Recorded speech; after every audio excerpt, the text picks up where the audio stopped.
Senator Ted Cruz has long been a vocal critic of what he calls woke ideology. Recently, Cruz set his sights on the National Science Foundation, a federal agency that funds a vast array of scientific endeavors. He claims that the NSF has been hijacked by woke activists pushing a radical agenda under the guise of diversity, equity, and inclusion initiatives. Cruz's offensive began with the release of a meticulously compiled database. This database lists over 3,400 NSF grants, totaling over $2 billion in funding, that he deems as promoting woke DEI. According to Cruz, these grants represent a blatant misuse of taxpayer dollars and a dangerous deviation from the core principles of scientific inquiry. Cruz's crusade against woke science has sent shockwaves through the scientific community and ignited a fierce debate about the role of political ideology in research.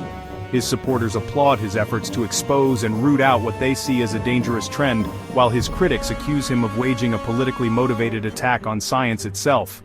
The controversy raises fundamental questions about academic freedom, the purpose of scientific inquiry, and the delicate balance between promoting diversity and maintaining scientific rigor. To bolster his claims, Senator Cruz points to a range of NSF-funded projects that he considers emblematic of woke infiltration. One such project aimed to help middle school students broadcast a solar eclipse to their peers. Led by Corinne Breivik at Southern Illinois University, the initiative sought to engage young minds in STEM education and inspire the next generation of scientists. Another target on Cruz's list is a research project focused on improving the safety of self-driving vehicles. He contends that the project's emphasis on addressing potential biases in algorithms, ensuring fairness and equity in the technology's development, aligns with the woke ideology he seeks to eradicate. Perhaps the most perplexing example cited by Cruz is a grant awarded to a scholar studying the Hebrew language. He argues that the study of foreign languages, particularly those with cultural or religious significance, is part of a broader effort to undermine traditional American values. His critics argue that this narrow view threatens to stifle innovation and hinder scientific progress by creating a climate of fear and censorship within the research community. At the heart of Senator Cruz's crusade lies a deeply held conviction that American institutions, including scientific research, are under assault by woke ideology, which he views as a manifestation of neo-Marxism. He argues that this ideology seeks to upend traditional power structures, rewrite history, and silence dissenting voices. In his view, the NSF's emphasis on DEI initiatives is a Trojan horse for this radical agenda, diverting valuable resources away from objective research and towards the advancement of a political cause. Cruz's concerns are laid out in a press release issued by his office, which denounces the politicization of NSF funding and calls for a return to integrity in scientific research. To combat this perceived threat, Cruz proposes a radical overhaul of the NSF's funding process. He calls for greater scrutiny of grant applications, particularly those that mention DEI, and advocates for increased congressional oversight of the agency's activities. Cruz's crusade against woke science reflects a broader trend among some conservative lawmakers who view diversity initiatives with suspicion and seek to limit their influence within government agencies and academic institutions. Senator Cruz's attack on woke science has been met with fierce pushback from the scientific community, which largely views his claims as unfounded and his actions as deeply damaging. Scientists whose work has been targeted by Cruz express dismay and frustration, emphasizing the educational and societal benefits of their research and vehemently denying any political motivations.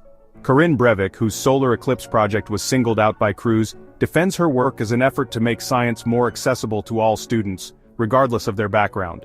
Similarly, researchers working on self-driving car safety argue that their efforts to address algorithmic bias are essential for ensuring that this transformative technology benefits everyone, not just a select few.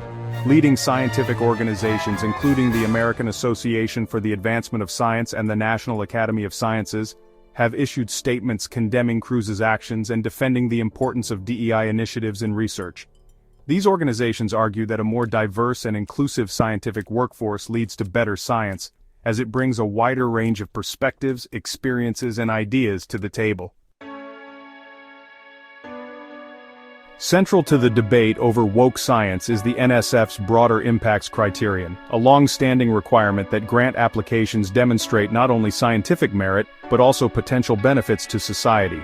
This criterion, introduced in the 1990s, reflects a growing recognition that science does not exist in a vacuum, but rather is embedded within a complex web of social, economic, and political factors. It acknowledges that scientific advancements have the potential to shape society, and that researchers have a responsibility to consider the broader implications of their work. The broader impacts criterion encompasses a wide range of potential benefits, including advancement of knowledge. Does the proposed research contribute to a deeper understanding of the natural world or address fundamental scientific questions? Technological innovation. Does the research have the potential to lead to new technologies, products, or processes that benefit society? Economic development. Could the research lead to the creation of new jobs, industries, or economic opportunities? Workforce development. Will the research train the next generation of scientists and engineers? Education and outreach. Does the project include activities to communicate research findings to the public or engage K-12 students in STEM education? The NSF's broader impacts criterion is not a recent invention or a product of woke ideology. Its roots trace back to the 1990s, reflecting a bipartisan consensus on ensuring federally funded research benefits society. The 1993 National Science Foundation Authorization Act called on the NSF to promote the participation of underrepresented minorities and women in science. This mandate was reaffirmed in the America Competes Act of 2007 and the American Innovation and Competitiveness Act of 2016. A diverse and inclusive scientific workforce is essential for progress and national competitiveness. By harnessing the talents of all Americans, the nation can maintain its position as a global leader in innovation.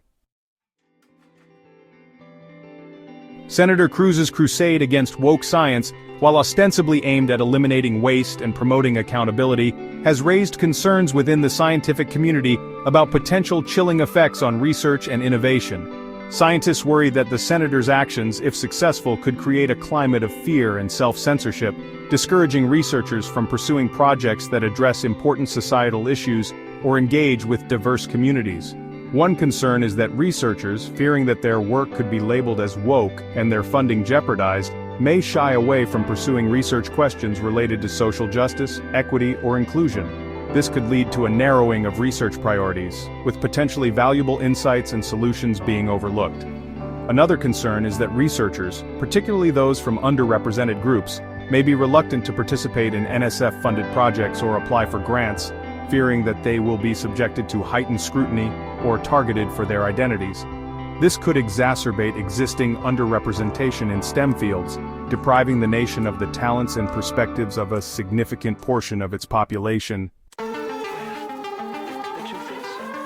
The debate over woke science extends beyond the walls of academia, touching upon broader societal questions about the role of science in a democracy, the value of diversity and inclusion, and the relationship between evidence-based policymaking and political ideology. Proponents of incorporating social justice considerations into scientific research argue that it is essential for addressing systemic inequalities and creating a more just and equitable society. They point out that science has often been used to justify and perpetuate discrimination, both historically and in the present day. Furthermore, proponents argue that a more diverse and inclusive scientific workforce is better equipped to understand and address the needs of a diverse society. Opponents of woke science counter that injecting social justice concerns into research undermines scientific objectivity and politicizes the pursuit of knowledge. They argue that science should be guided by a neutral pursuit of truth, free from any ideological biases. The controversy surrounding Senator Cruz's accusations of woke science highlights a critical juncture for American science, where knowledge intersects with political ideology and societal values. This debate raises questions about the purpose of scientific inquiry, government funding, and scientists' responsibilities to society. Science doesn't operate in a vacuum. Advancements have societal implications. There's a push for a more diverse, equitable, and inclusive scientific community. But concerns exist about political ideology stifling inquiry and overshadowing objective truth. Navigating this requires open dialogue and reflection on biases. The scientific community must strive for greater equity and inclusion, and defend the integrity of scientific inquiry against politicization. The outcome will shape the future of American science and its role in addressing humanity's challenges.